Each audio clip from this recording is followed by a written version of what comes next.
Hi everyone, and thanks for joining us for today's webinar. Today we're going to learn a bit more about how to undertake more informed slope stability analyses using LimitState GEO. My name's Tom Pritchard. I'll be introducing you to today's speaker, Dr. Colin Smith, shortly.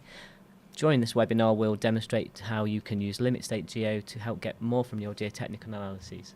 So you'll be able to identify how you can see a wide range of failure modes, see how you can incorporate a range of geotechnical features, and find out how to conduct what-if analyses to quickly gain a deeper understanding of the problem you're working with. The main section of the webinar is going to run for approximately 40 minutes, and this will be followed by about 5 minutes at the end for questions. You should be able to post these at any time using the question panel that should be present in the webinar interface in front of you. We will try to answer as many questions as we can during the time available, but it's not always possible for us to do that, and I do apologise in advance if we're unable to get round to answering your question. Okay, so I'll pass you over to our speaker today, who is Dr. Colin Smith. Okay, thank you very much for that introduction, Tom. So what we're going to do today is just start off by looking at a few slides showing a range of problem types that can be solved by LimitState GEO. As you're probably aware, LimitState GEO is a general purpose ultimate limit state software that is able to determine the collapse state for any problem geometry and able to model a wide range of problems, including slopes, retaining walls, structural elements, and soil reinforcement, as shown in some of these examples. However, our aim today is to focus on slope stability analysis. So in terms of specific content, we'll be looking at slope stability analysis with the software, look at some non-standard slope failure modes and what-if type analyses, and also take a quick look under the hood to see how the software works. To this end, I'll be primarily using the software directly to illustrate the key points, but we'll make use of a few slides at the beginning and end for introduction and summary. As this is a short presentation, the main aim is to give you a flavour of what the software can do, and there won't be time to go into the details of all the software functionality. However, there will be time at the end for questions. So before we look at the software itself, I'll first give you a little background to LimitState. Our mission is to provide engineers with powerful software for ultimate limit state analysis and design, leveraging the latest state-of-the-art algorithms and optimization technology. And this innovative approach has generated a client base covering over 30 countries worldwide. So where does our software fit into other software that you may see in the geotechnical market? Well, we focus on tools for ultimate limit state analysis. So this allows us to provide products that combine the speed, ease of use and simplicity of traditional methods, but give the flexibility of finite element methods to handle any problem geometry. In terms of the geotechnics, essentially the only parameters we need to put in are cohesion of the soil, friction angle, and its unit weight. So that's a very brief introduction to the software. Let's try out the software and look at how we can do that with in slope stability analysis. So a little bit of introduction first on slope stability analysis. If we look at some traditional methods, you can take a planar slip surface analysis, applies only to infinite slopes, but it's pretty straightforward. And the factor of safety is essentially defined as in terms of a factor on soil strength. The Taylor slope stability analysis method is technically an upper bound limit analysis approach for undrained slopes. And again, the factor of safety is effectively defined in terms of a factor on soil strength.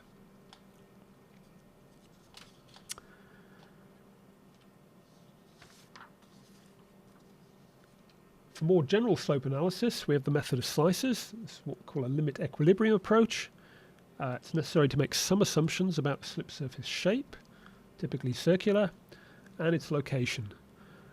The mechanism itself is not necessarily kinematically compatible, nor is the analysis necessarily statically determinate, but by making a few assumptions about interslice forces, the problem can be solved, and it gives us a very good estimate of the factor of safety for the slope. And again, the factor of safety is essentially defined in terms of a factor on soil strength determined across or along the slip surface.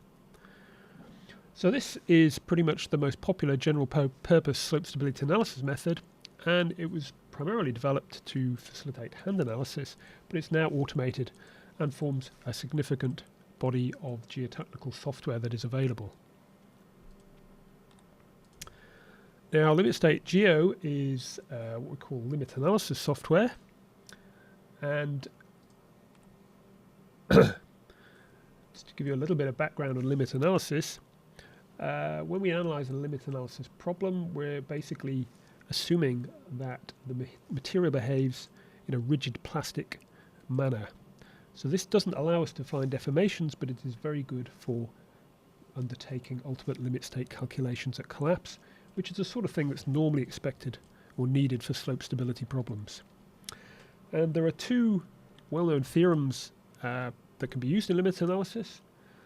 The lower bound theorem essentially finds a state of stress in equilibrium that nowhere violates yield, and the upper bound approach finds a compatible mechanism of collapse and determines a collapse load through a work equation.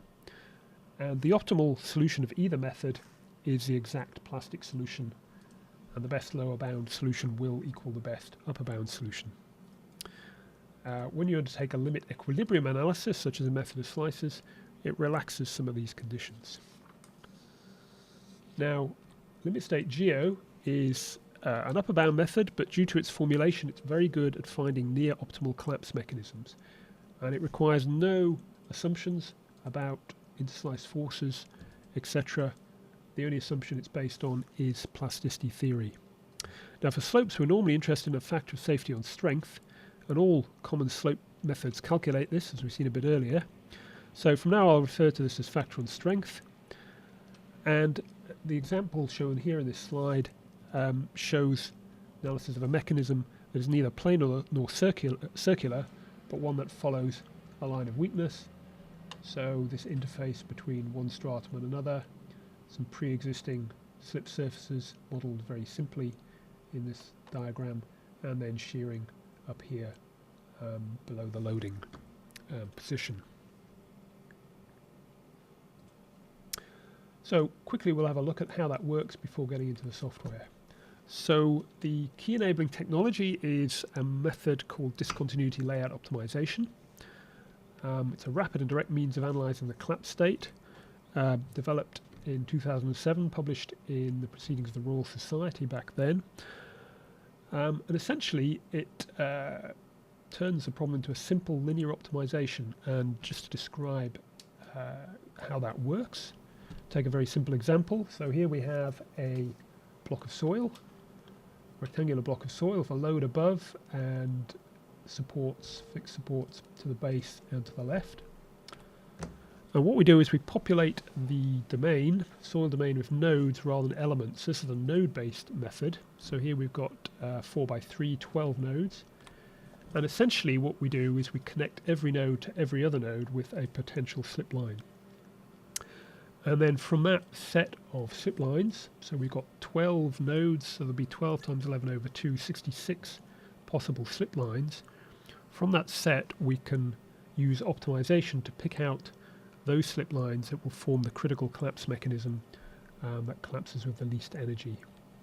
And so out of those 66 slip lines, an optimizer will find 6 slip lines that give us this failure mechanism, and that is a critical one for that set of nodes. Now here we're using just 12 nodes, very few. Most analyses would be using 500, 1,000, 2,000, 4,000 nodes, and correspondingly millions of potential slip lines. And modern solvers can rapidly work through those millions of lines and pick out the small subset that give us the critical collapse mechanism, as we'll see when we illustrate the software. So essentially, the more nodes you put in, the more the richer set of slip lines the optimizer can pick from, and can give us a mechanism closer to the actual collapse mechanism. Now, once we've solved the problem, what the software does is, having picked out that set of slip lines, it then stitches them together into blocks and animates that. This animation is really just showing the instantaneous point of collapse, the velocities that would occur if the system were to collapse, and it's animated somewhat beyond the limits of its validity just to allow the user to see what's happening.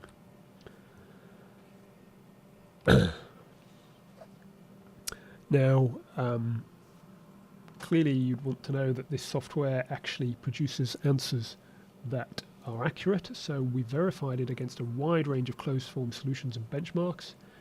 Every time the software is changed, we run thousands of tests to check that it's still doing what it should do, and we've put over 100 of these up on the website. You can go to that, pick out any particular problem. So here we've picked out one of the examples of an undrained slope stability problem.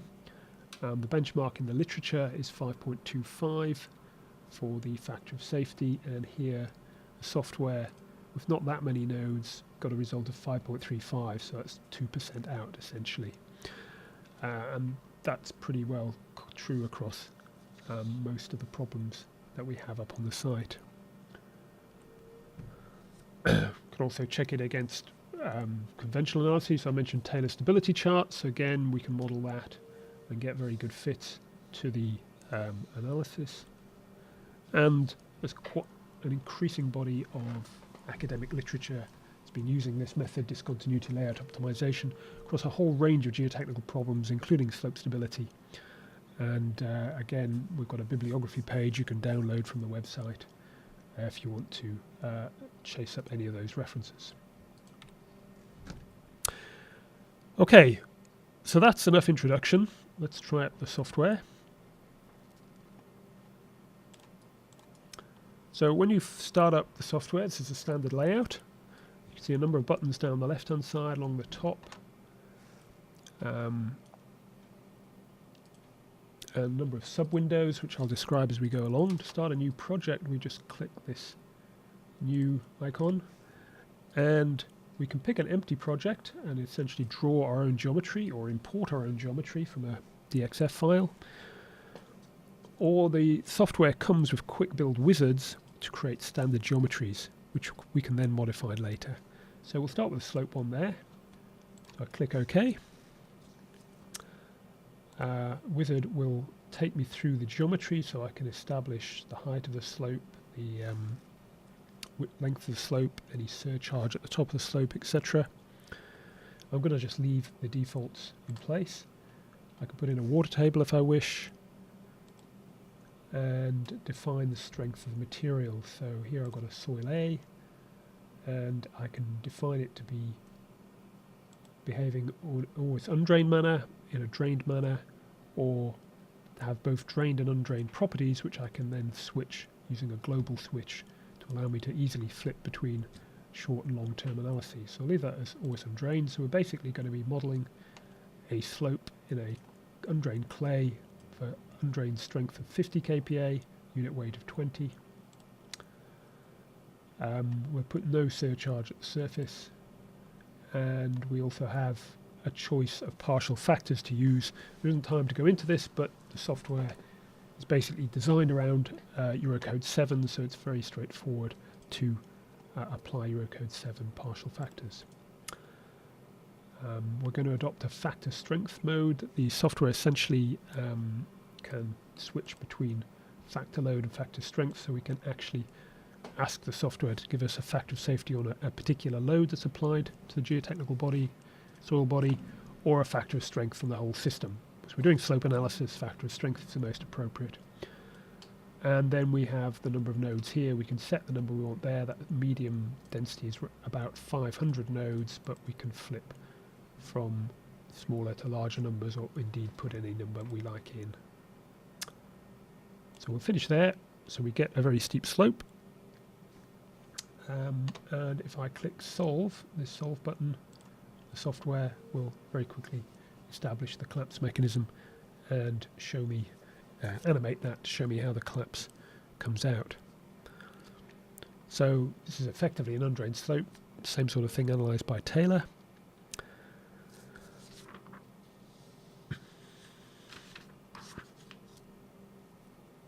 So the answer we get is an adequacy on strength 2.471, and if I click on that, we get a little bit of explanation. Basically says the slope as defined is stable, soil is strong enough that it will stand up in undrained conditions, and in order to make it collapse we have to reduce the strength of the soil from 50, divide that by this number 2.471 to give us a value of 20.23.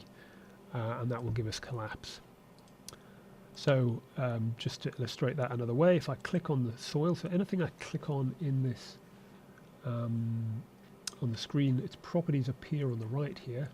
So the soil that we've using in this problem was defined as soil A in the wizard, and its properties appear here. So the undrained strength here is 50. If I change that down to 20, so effectively dividing it by 2.47, I forgot to unlock the problem, so I'll just make sure we've done that. Yeah, the undrained strength is still 20.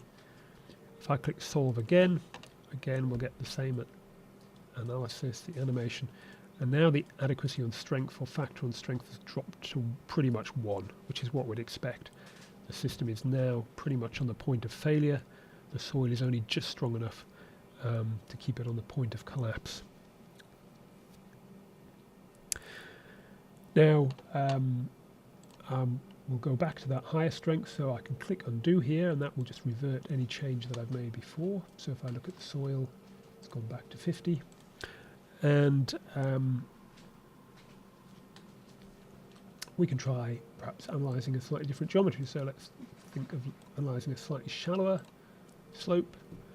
So again, we get an analysis like this, and this time the critical mechanism involves failure down beyond the toe of the slope, and this again follows exactly as from conventional soil mechanics.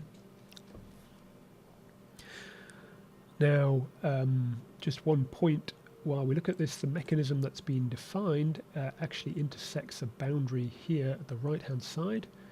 So since these left and right-hand boundaries are artificial, unless it's really solid rock there, but if it's just soil further on, it means we haven't put the boundary far enough out. So we can click on the boundary, and I can either just drag it out to the side. If I want to be a bit more precise, I can actually type the coordinates in, but I'll leave it like that and reanalyze. And what we actually see here is that as I've put the boundary out, the mechanism has grown. We're still hitting the boundary, and in fact this is one of those problems that actually, as you increase the boundary sizes, the mechanism just keeps growing and growing, and in fact theoretically in an infinite domain it has an infinite sized slip mechanism. So that's what the software shows you. But in general, when you move the boundaries out, the mechanism will stay confined to the location where the critical loading is. Now I've been using a medium density of nodes here for speed, but I can, and if I click analysis preview nodes, I can show you the nodes here. So basically every one of those nodes is connected to every other node to get potential slip lines. If I want more accuracy, I can go to fine here. If I preview the nodes, you can see I get a denser set. The problem will take a little longer to solve, but if I solve that,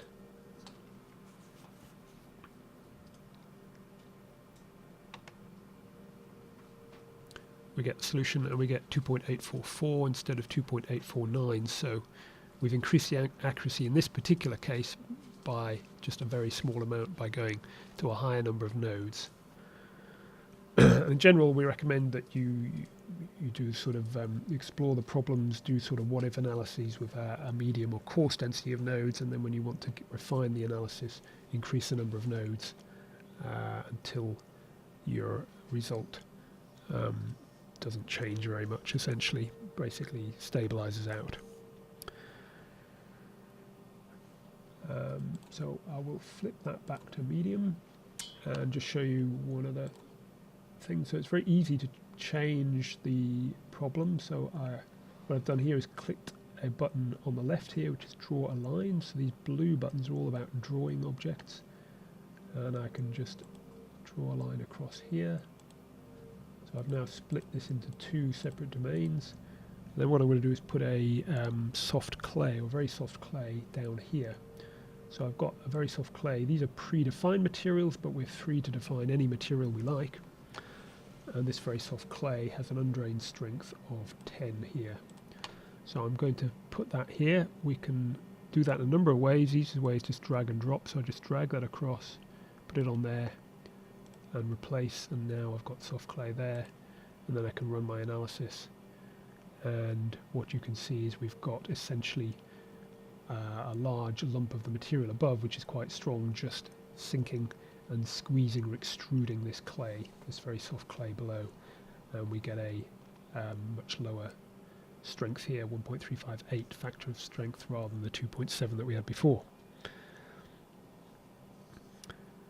Now, we could look at a number of other problems, but in view of the time, rather than use the software, we'll just look at those on our PowerPoint. So I've got one example here of a slope failure in a layered strata. So you can see that the software has found a mechanism that goes down this weaker interface. There's a retaining wall has been constructed on the slope with some backfill, so the mechanism then dives under the wall and comes up to the excavated area in front of the wall. So as I said before, the software is not constrained to any particular shape of slip surface. It will just find the critical one that collapses with the least energy. We've got another one here as a reinforced embankment. So here we're actually modelling an embankment on a soft clay, and this purple line here is representing a geotextile layer. And we can get a whole range of different failure modes depending on the strength parameters of the embankment, the underlying soil. So we can get failure of the embankment here. Alternatively, for a weak underlying soil, we can get a deep-seated global failure. If the embankment soil is quite strong, then it may just essentially sink and squash and extrude the clay out. Or we can get a slight variant, a mix of the previous two, a failure mechanism that combines those two aspects. So the software will just find the most critical mechanism available. So, giving you a few examples there, we now just look at some what-if type analyses. So we're going to look at initially a fairly simple problem, a slope 10 meters high, 20 meters long, in a soil, drained soil, C-of 5, phi-of 30, unit weight of 20, and have a look at what happens there. So a Bishop's simplified analysis gives, it's a method of slices, gives a factor and strength of 1.6. And we will analyse that using the software and then see how we can use the software to ask kind of what-if questions about the problem. So let me just run that. So I'll load up the file. So that's the model I've just made. This is soil here. If I click on this body,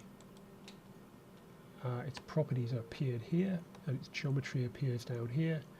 What I'm interested in at the moment is the soil that is present. So we've got a soil A here, and it's got that C-of 5, phi-of 30, and unit weight of 20. It's been defined as a drained, undrained material, so that means its properties are globally set by this flag here, which says long-term analysis true. So that means we want to do a drained analysis. So if I click solve, software gives me an answer of 1.638, very close to that 1.6 from the Bishop's method of slices. And as you saw, unlike method of slices, there's no need for an assumption about the slip surface shape or its location, interslace forces, entry and exit locations, etc. We just find that result directly. That's the basic analysis of the slope dry. We might want to know what happens if we get water there. So there are various ways of incorporating water into the models. There isn't really time to go into them in detail, but one of the simplest is just to draw a water table. So here I'm just drawing a water table below the slope, and if I click solve, software again will analyze that particular problem, and as we would expect, we're going to get a lower factor of safety. So it's dropped from the 1.638 to 1.424, which is what we'd expect. We've got water present and the effective stresses have been reduced. So I'll unlock that. I can clear the water table. I just use right click here, get clear water table, go back to our previous situation. we can model situations. So if there was a pre-existing slip in the problem, or you're concerned there was, we can model that. So I'm going to draw in a pre-existing slip, and just for simplicity, I'm going to put a soft clay on that. So we assume that that pre-existing slip surface has the properties of a soft clay. I can use a straight line, or I can add extra nodes and change the geometry a little bit. I want something that's a bit more curved. And again, any of these coordinates I can either position using the mouse, or I can position more accurately using typing in the X and Y coordinates. So if I click solve on that, what you can see is that the solver very quickly gets to a result, but it incorporates that weak layer. So that has limited the size of the slope failure, and our factor on strength has gone down to about 1.27, whereas before it was 1.638. So that allows us very easily to take account of pre-existing slip surfaces, do a kind of what-if analysis. If there's one there, what effect would it have on the result? And sorry, if I just analyse that again. If we've got a result that we want to record, we've got the option here, Analyze Report, to generate a report of the result. So it gives us all a background to the analysis method, the mechanism of failure. We get the solution here, the adequacy factor, and if we want, we can include all the geometry data, all the material properties, partial factors used in the problem, and so on. And that comes out as an RTF file, which is very easy to incorporate into, for example, a Word document. Okay, we'll just click undo a few times there and remove that line there. Another question we might have is what happens if we add a load into the mid-slope. So again, what I'll use here is a vertex tool. So this adds vertexes to the problem. So I'm going to put 3 vertices on my slope.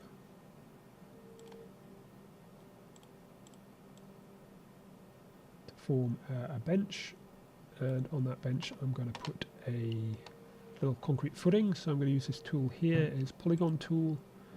I can zoom in, and I'm going to draw fairly crudely a concrete platform.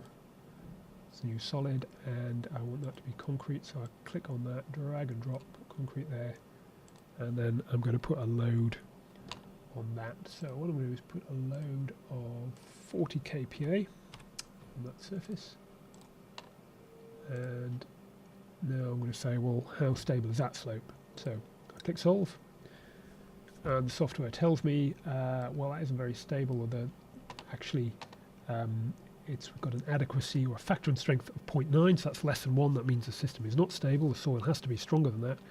And the reason is, of course, we've actually put a vertical cut in this clay, so we're just getting a local failure here. So that's something you might not capture with conventional software.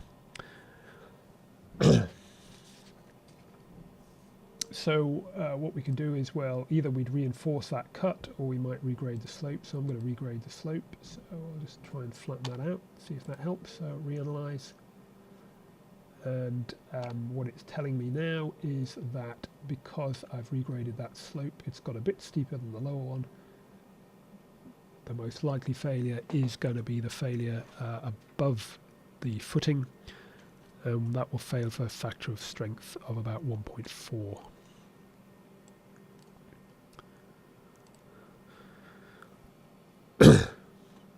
Now, if I were to put a larger load there, say of 200, then I should probably be able to cause the lower slope to fail because of this surcharge here, and that's going to be more likely to fail than the upper slope. So again, I get a different slope failure here, down at a factor of 1.24, because I've increased the weight on that particular load.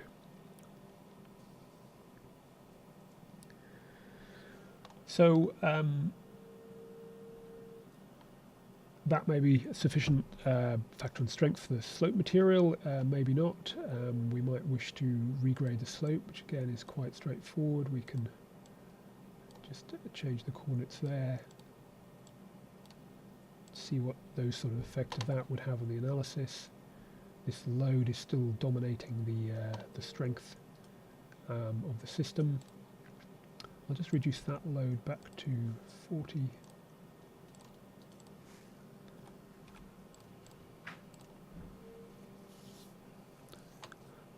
So now, having regraded that slope,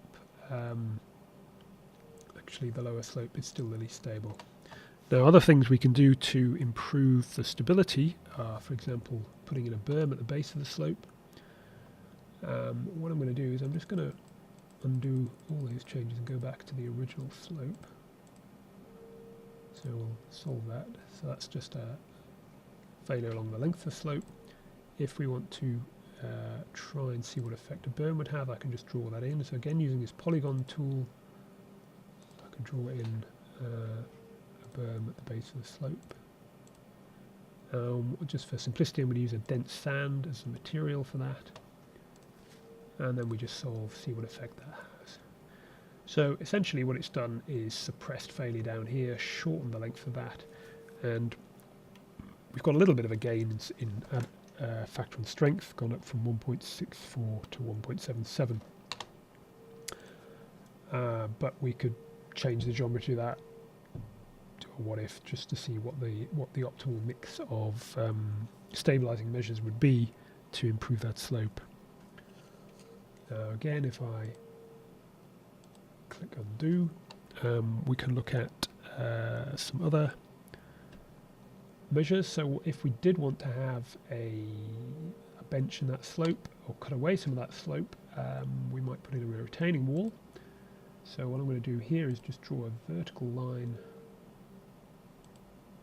straight down, add a vertex down here, and essentially model a sheet pile wall. Now, there isn't time to go into the details of that, but we basically have a material, or what we call an engineered element, in the software that can be used to represent geotextiles, soil nails, and sheet pile walls. So I'm going to take this pre-defined sheet pile wall material, put it there. So essentially we've got a rigid wall element there. And if I then rerun the analysis, what we can see is that the analysis, the slip surface has been forced to go down towards the base of the wall is rotating at failure, and we've increased the factor of safety and strength to 1.95 when before it was that 1.63 value.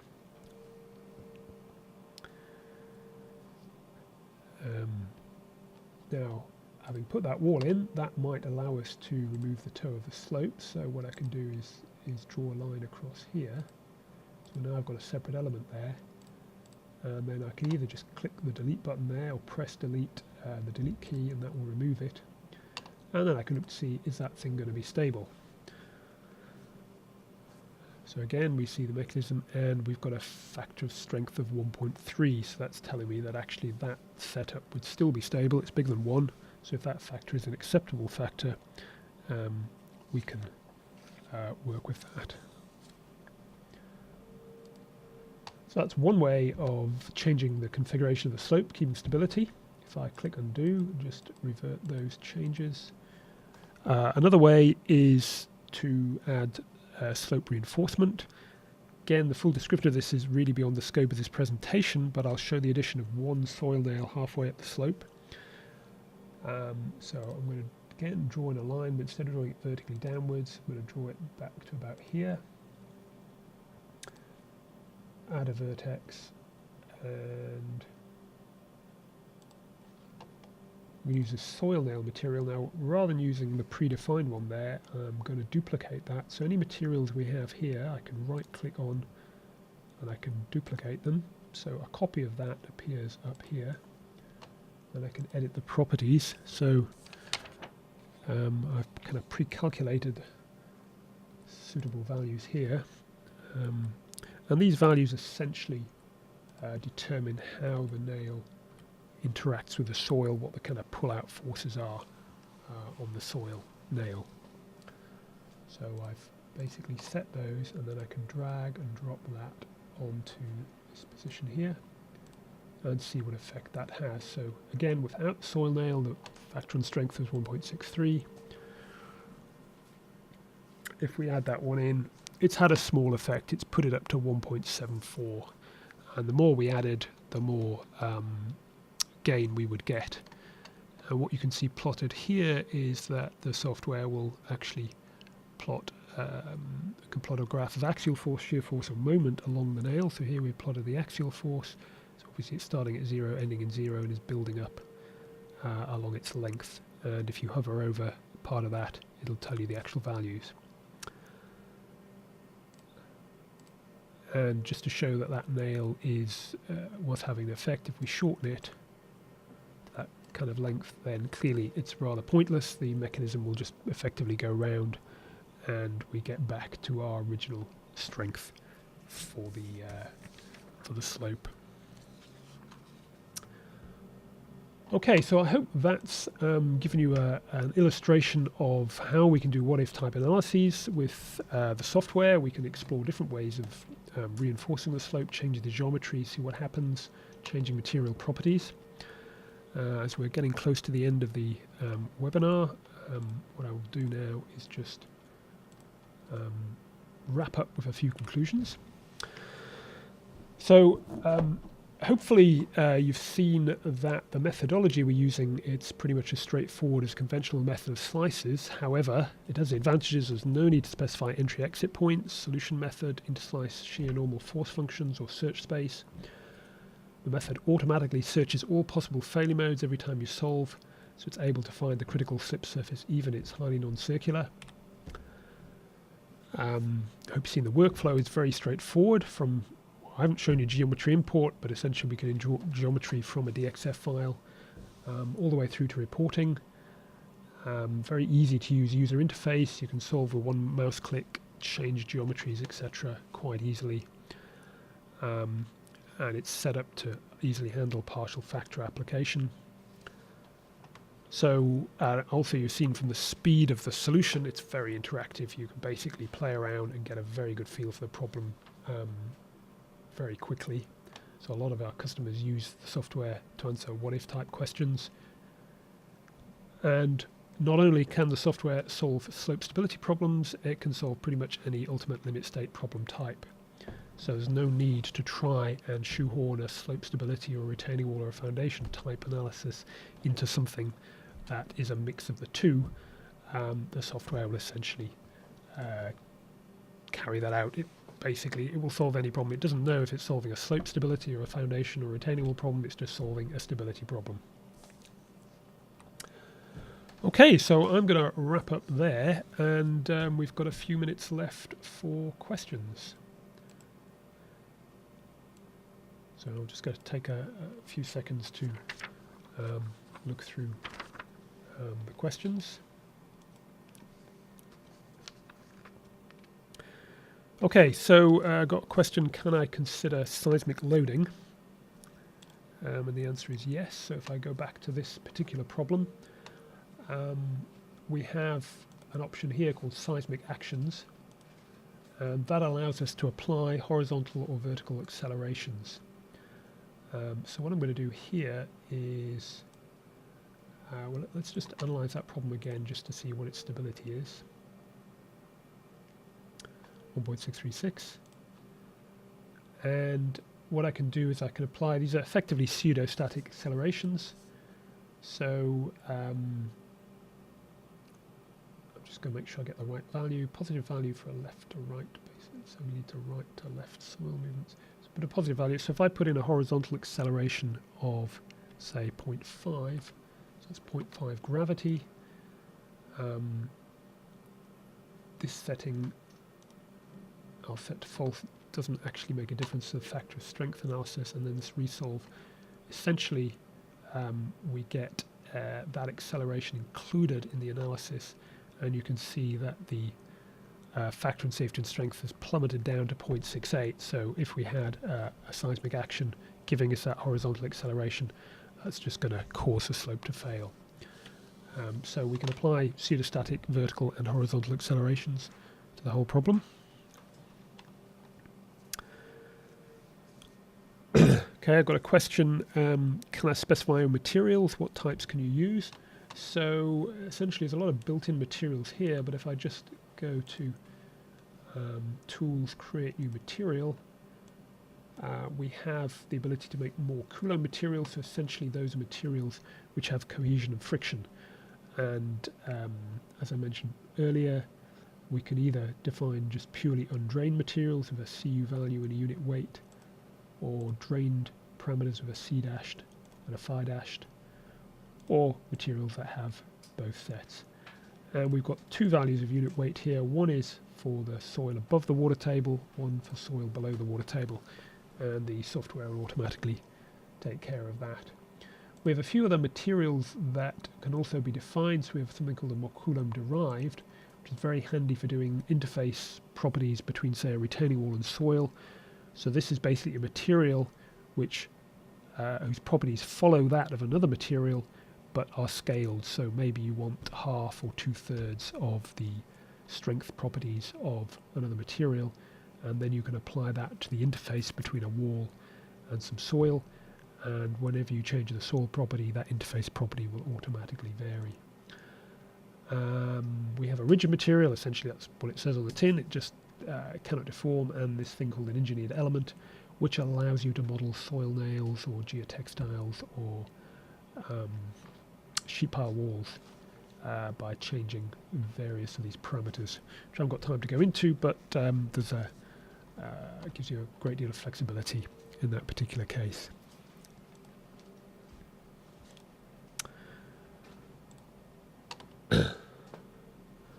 Okay, just have a quick look at some of the questions.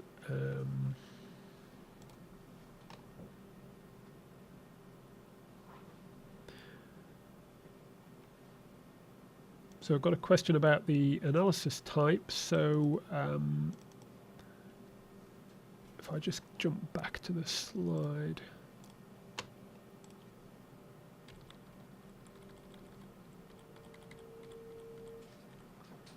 Yeah. So the analysis is doesn't use any kind of finite element approach. It doesn't divide the domain up into elements. It uses nodes and lines. So it's a very different analysis approach to finite elements, but it is a very rigorous plastic analysis method, and will give you very rigorous plasticity results. And because of the nature of the formulation, it gives results in slipline form, which is a form that engineers are often very familiar with, sort of classic textbook solutions. In effect, it's doing a Coulomb wedge analysis, but not just with one or two wedges, but with thousands of potential wedges in the result. But it doesn't require any definition of elements, and this is actually quite beneficial because a lot of ultimate limit state problems have mathematical singularities in them. So what I'll do is just show you a quick one here. So this is a foundation on a clay soil. It's a classical Prandtl punch problem, and if I solve that, I essentially get this fan zone here. But where all these slip lines meet at this corner, this is a mathematical singularity, and this is something that finite elements can find quite challenging, and you have to be quite careful to define your finite element mesh to take account of this pattern, in the sense you need to know the result of the analysis in advance to do that, or you need to go to kind of mesh refinement techniques to take that out. Whereas this method that works purely in terms of slip lines is able to deal with these naturally and inherently. And that's quite fortunate because these things turn up quite often in geotechnical collapse problems.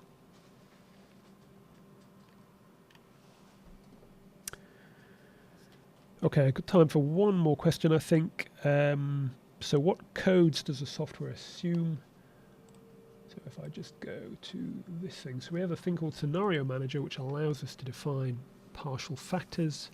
So the software has built-in Eurocode factors. If I take Eurocode Design Approach 1 Combination 2,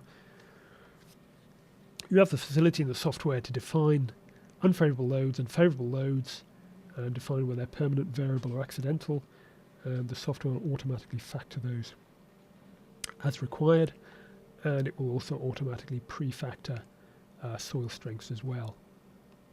So it's very easy to use with Eurocode 7. You can define your own parameters, so essentially that's quite a flexible system, and you can adapt it to most other factoring systems that are around. So it's designed in a very general way, very easy to use with Eurocode, but you can adapt that to any other approach. Okay, well, I think we've just about run out of time, so thank you very much for listening. I hope you found that useful, and I'll pass back to Tom just to wrap up. Okay, thank you very much. Thanks, Colin, and thanks everyone for joining us today. As Colin mentioned, we're now near the end of the webinar, and we do hope that you found it informative and quite useful. If you learned something new about the software that maybe you didn't already know, then that's good. And if the webinar has prompted any further questions, please do get in touch via telephone, or you can email us on support@LimitState.com, and we'll be more than happy to help you out there. If you'd like to watch the webinar again, or if you think you might know somebody who would be interested to see it, then there will be a recording available later today or early tomorrow, and we'll email you with a link once it's available online so you can share that about. Lastly, it's worth knowing that there's also an offer for 20% off LimitState Geo during September. If you visit our website, that's limitstate.com, you'll be able to find some more details for that. And you may also be interested to know that we have a number of other scheduled webinars dealing with LimitState Geo, as well as our other software applications. So please do look out for the event notifications that we'll send out via email and on LinkedIn and various other social media outlets, and also post on our website. So finally, I'd just like to say thank you again for listening, and we do hope that you can join us for one of the future sessions. Goodbye.